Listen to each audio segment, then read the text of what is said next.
ตอนนี้เรามาอยู่ที่คุกตุงสแลงในกรุงนมเพนนะฮะตั้งแต่เราเข้าเขมรมาเนี่ยเราไปดูอังคอร์วัดมาเราไปดูเสียมเรียบมามันเป็นพวก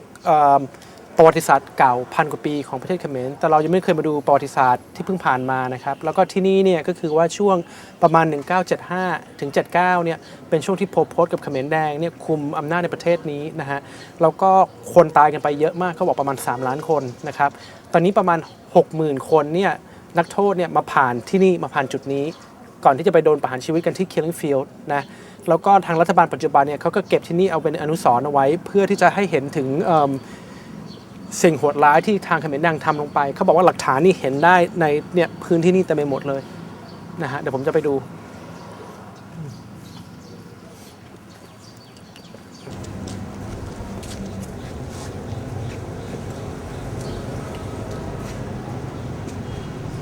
ก็นี่ก็จะเป็นห้องที่เขาทรมานแล้วก็ขังพวกนักโทษนะฮะก็เลยอุปกรณ์ทรมานเตียงยังอยู่เรามีรูปภาพให้เห็นด้วย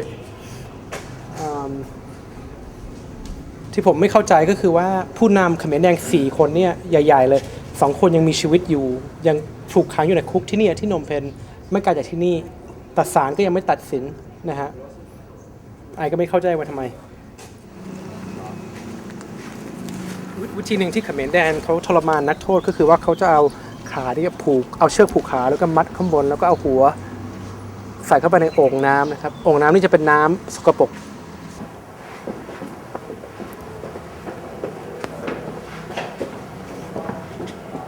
ก็เหมือนกับฝั่งนู้นมันเป็นห้องทรมานเรียกว่าทรมานหรือเปล่าฝั่งนู้นเป็นห้องทรมานคนฝั่งนี้เป็นฝั่งขังอะเนี่ยห้องขังห้องหนึ่งก็เล็กเท่านี้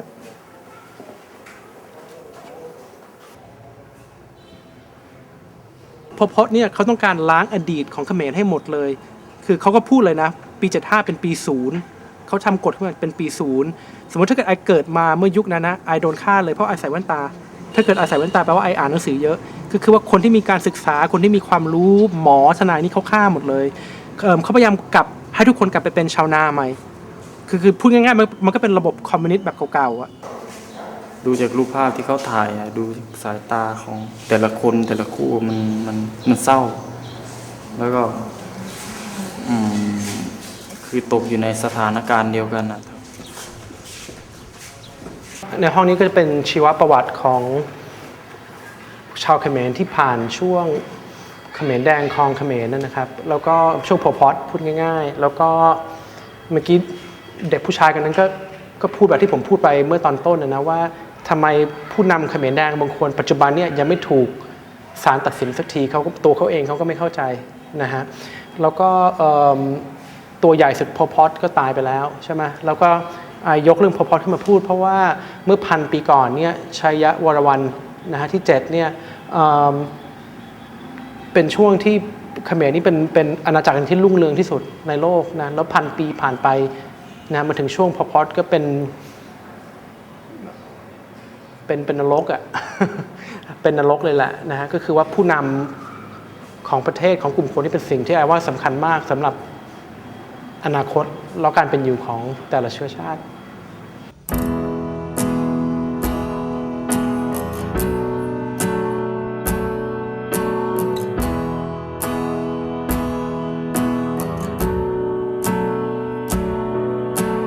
เปิดประตูกลับมาในห้องว่างเปล่าอยู่คนเดียวอีกแล้วกับความเงียบเหงาฉันยังมีชีวิตอยู่กับอดีตของเราที่เคยสร้างที่เคยฝันที่เคยสัญญาไว้ด้วยกันเพิ่งซื้อการ์ตูนเล่มหนึ่งตอนนี้เราก็อยู่กันที่เจืองเอกนะครับแล้วก็เจืองเอกก็เป็นที่เขมรแดงเนี่ยเอาคนมาฆ่านะฮะเขาก็ประมาณ2เนี่ยป้ายนี้เขียนว่าประมาณทุกเดือนประมาณ 2-3 ครั้งเนี่ยรถบรรทุกจะมาแล้วจะมาจอดตรงจุดนี้เลยนะครับ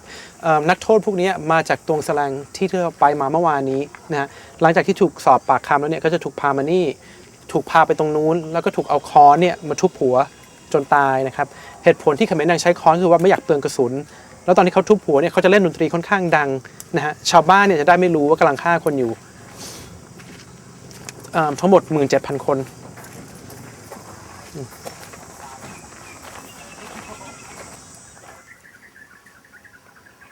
เดินอยู่สุสานอะเศษเสื้อผ้า มีอยู่เกลื่อนบริเวณนี้เลย บริเวณที่เขมรแดงฆ่า เห็นอย่างนี้แล้วรู้สึกไง เสียดายชีวิตอะหนึ่งชีวิตมีค่า ต้นไม้นี่ก็เป็นต้นที่เขาแขวนลำโพง เราเล่นดนตรีดังๆ เลยตอนพวกนักโทษร้องเจ็บอะไรกำลังโดนฆ่าอยู่จะได้ไม่ได้ยินก็อันนี้ก็เป็นเศษเสื้อผ้าเนี่ยตรงนั้น ตรงนั้น ตรงนี้ของคนที่ถูกฆ่าอันนี้ก็กระดูกเมื่อกี้คิดอยู่2 อย่างนะวิธีการฆ่าเนี่ยเอามาเป็นกระบะแล้วเอาค้อนทุบมันก็ไม่เหมือนมันไม่แตกต่างจากโรงฆ่าสัตว์นะสมมติอยู่เป็นหมูอยู่ก็เอามาเป็นกระบะหมูนี่ก็ทุบเหมือนกันนะป่ะใช่ไหมแล้วก็ทุบก็คือจริงๆก็พวกเขมรแดงคงคิดประมาณนั้นนะเมื่อกี้หุยก็บอกว่า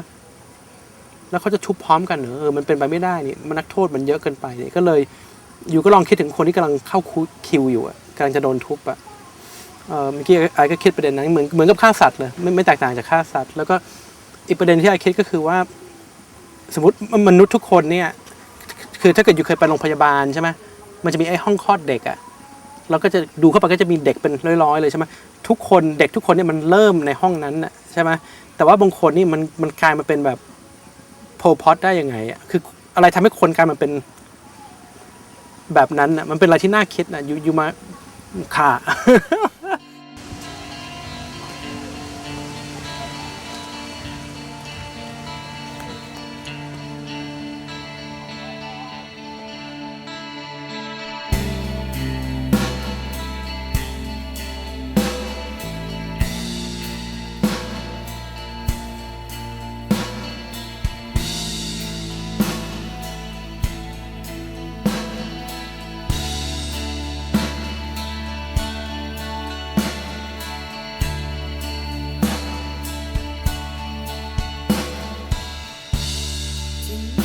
ที่ไหน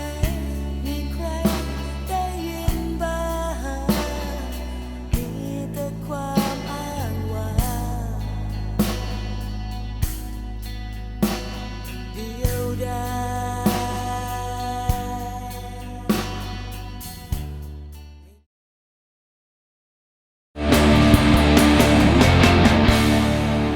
ครับเช้านี้เราก็มาอยู่ใจกลางเมืองนมเพนนะครับแล้วก็เมื่อวันที่ผ่านมาเนี่ยเราไปคุกตวงแสลงเราไปดู Killing Field นะครับพวกนี้ก็เป็นเขมรสมัยที่โพลพอตแล้วก็เขมรแดงเนี่ยคุมประเทศนี้อยู่นะฮะแล้วก็ไอมายืนอยู่ตรงนี้นะเวลาเนี่ยมันยากที่จะเชื่อเมื่อไม่เกิน20 กว่าปีนี่เองเนี่ยประเทศนี้ยังรบกันอยู่เลยนะครับเพราะนมเพนนี้ค่อนข้างเจริญกว่าที่ไอคิดมากเลยมาเห็นแล้วนี่ค่อนข้างตกใจเลยยังไงก็ตามเนี่ยล่องรอยจากสมัยเขมรแดงเนี่ยก็ยังเหลืออยู่นะฮะแล้ววันนี้เราก็จะไปหมู่บ้านหนึ่งประมาณ30 กิโลข้างนอกเมืองนมเพน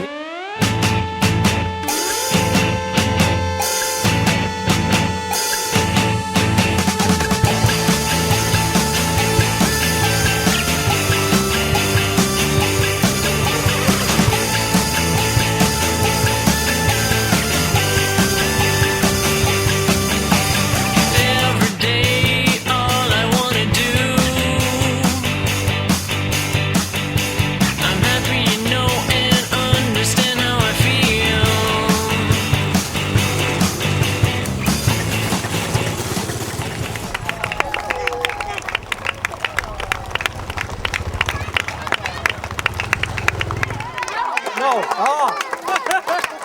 ว้าวเอาเลย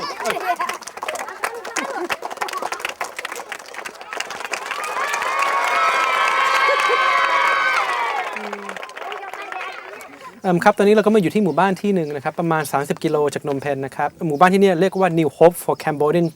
Children นะแปลก็คือว่าความหวังใหม่สำหรับเด็กเขมรนะครับแล้วก็เป็นหมู่บ้านที่รับเด็กกำพร้าเข้ามาที่ติดเชื้อ HIV/AIDS นะครับแล้วก็ปัจจุบันเนี่ยมีเด็กอยู่ประมาณ101 คนนะฮะแล้วก็ถ้าเกิดดูรอบเราเนี่ยมันจะมีห้องพยาบาลจะมีโรงเรียนจะมีสนามกีฬานะก็คือเป็นหมู่บ้านที่ไม่ต้องออกไปจากที่นี่ถ้าเกิดมาอยู่ที่นี่แล้วนะครับคนที่ก่อตั้งที่นี่นะครับก็คือ2คนนี้ข้างหลังผมนะครับคุณจอห์นคุณเคที่ทักเกอร์จากอเมริกานะฮะแล้วก็ตอนนี้อาจจะไม่เห็นเด็กเลยเพราะตอนนี้มันเป็นช่วงนอนหลับของเด็กเขาก็ไปหลับกันนะฮะแล้วตอนที่เด็กเขาหลับกันเนี่ยเดี๋ยวเราจะมาปลูกต้นไม้กันคล้ายๆกับเป็นการต้อนรับเราเป็นการฉลองที่เรามาที่จุดนี้ครับเมื่อกี้ไอ้คุยกับเขาก็บอกว่าเนี่ยตอนเขาถึงจุดหนึ่งเขาก็เงินพอแล้วเราเขาก็ไม่อยากใช้ชีวิตอยู่ที่อเมริกาเขาก็เลยไปเม็กซิโกก่อนคือไปช่วยเหลืองานมูลนิธิหลังจากนั้นเขาก็มาเขมรใช่ไหมก็คือว่าไอชอบคนที่ทำอยู่ดีอาจจะไปเขมรอาจจะไปเปิดหมู่บ้านทำโรงเรียนโดยที่เขาไม่เคยทำมาก่อนเขาก็บอกเขาก็ไม่รู้อะไรนะเขาก็เรียนรู้จากศูนย์ Hello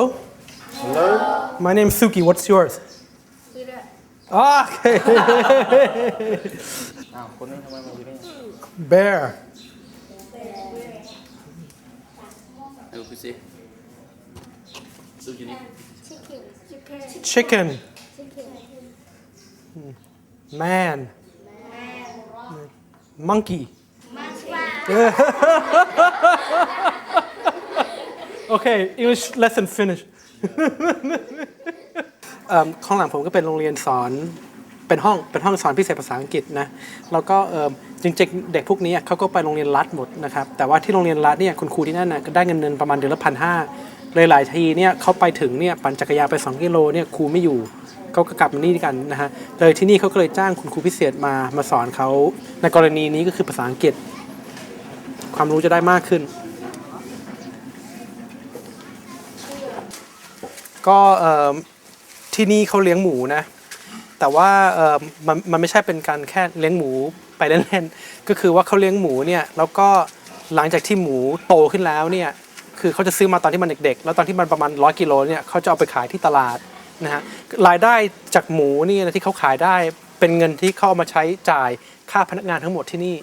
นะฮะนอกเหนือจากตรงนั้นแล้วเนี่ยอุจจาระของหมูเนี่ยจะเข้าไปใน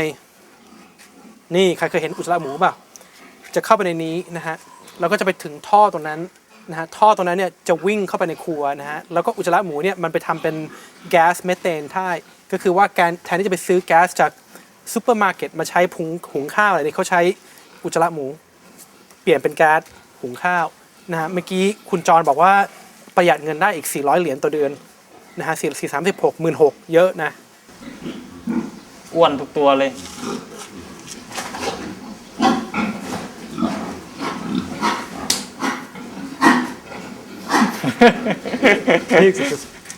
ส่วนตัวแล้วเนี่ยไอไม่ใช่เป็นคนนิสัยไอ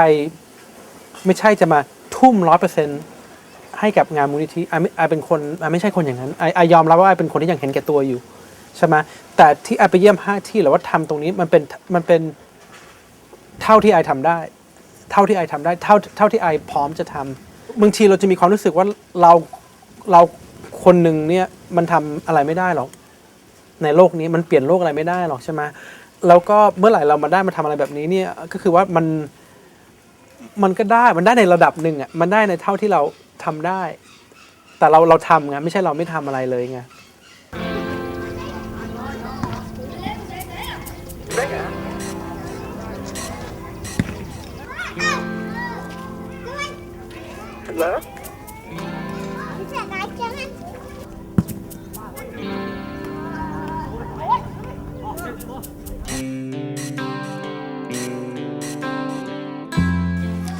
ครับตอนนี้ก็ถึงช่วงเย็นแล้วนะแล้วก็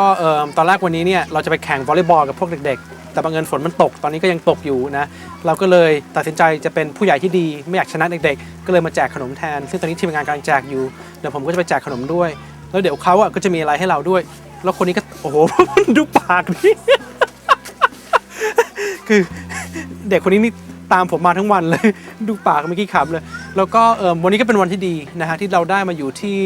หมู่บ้าน A New Hope for Cambodian Children ทั้งวันแล้วก็ แบบสิ่งที่ผมคิดก็คือว่าความแบบนี้เราอ่านในหนังสือเราเห็นในทีวี เราดูในแมกกาซีนเด็กเป็นโรคเอดส์เด็กกำพร้าคิดยังไง แต่ว่าถ้าเกิดคุณมาเจอจริง ๆ แล้วเนี่ยคุณจะเข้าใจมันรู้สึกกับมันมากกว่าเดิม ไปจ่ายขนมรับดิ Here put this โอเคไปจ่ายกัน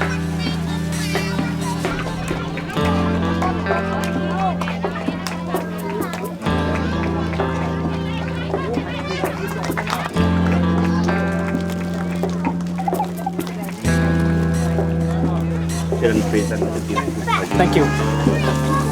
Okay. Thank you. Thank you very much.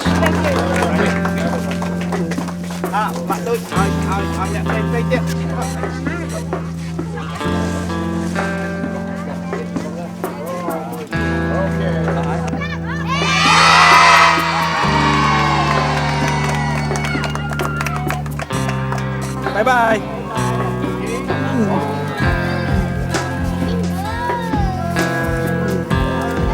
Bye bye. Bye bye lại vô khui mà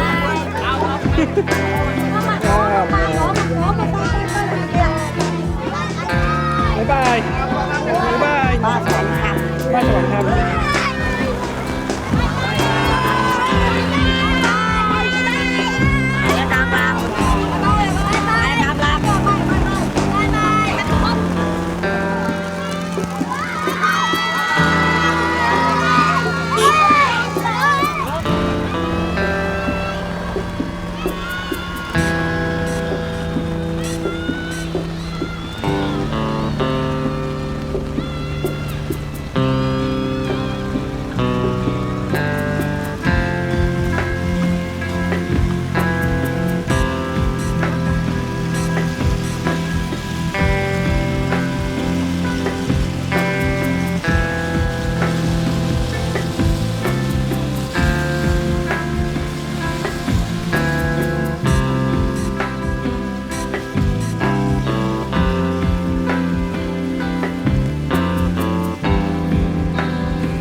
ก็คือว่าตอนนี้เราก็อยู่นมเพลมาแล้วประมาณ3 วันนะครับแล้วก็ไอค่อนข้างทึ่งมากเพราะไอไม่เคยรู้มาก่อนเลยว่านมเพลมันเจริญถึงขนาดนี้นะฮะมันเป็นประเทศที่เพิ่งผ่านสงครามมาเมื่อ30 ปีนี้เอง30 ปีนี้เองเนี่ยนมเพลประชากรแทบจะไม่มีเลยทุกคนถูกไล่ไปทำนากันนะฮะแล้วมาถึงปัจจุบันเนี่ยเรานั่งอยู่ในคาเฟ่ที่ค่อนข้างเนี่ยเหมือนกับเรานั่งอยู่ในกรุงเทพอะนะฮะตอนนี้ก็อยู่ที่ว่ารัฐบาลเนี่ยเขาจะสามารถพาประเทศนี้ไปได้ไกลถึงไหนหลังจากที่ผ่านอะไรไม่ดีมาเยอะนะฮะแล้วก็เนี่ยอาทิตย์หนึ่งนี่เรามาอยู่ในเมืองเราไปอยู่ในภูเขาเนี่ยพรุ่งนี้เราก็จะเริ่มลงใต้แล้วนะฮะไปเจอทะเลซึ่งไอก็ค่อนข้างตื่นเต้นกับตรงนั้นเพราะว่าอยากรีแลกซ์อยากชิลก่อนที่จะขับเข้าประเทศไทยอีกไม่นานนี้ กินต่อเปล่า ขออีกช้อนหนึ่งพอ ช้อนนี้เอาไม่หมด รักการที่เราจะหลงรักใคร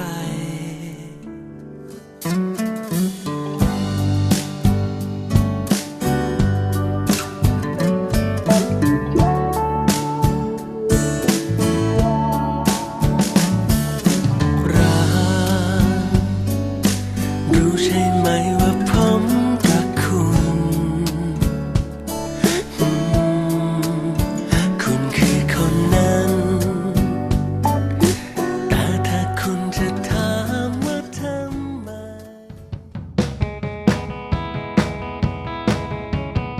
ตอนนี้เราอยู่ขึ้นมาประมาณ 1,000 เมตร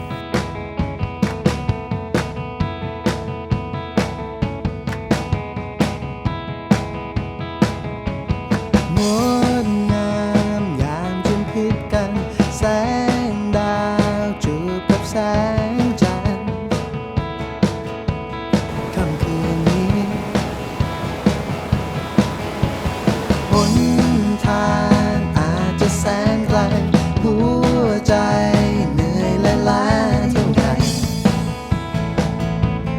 ไม่เคยยอม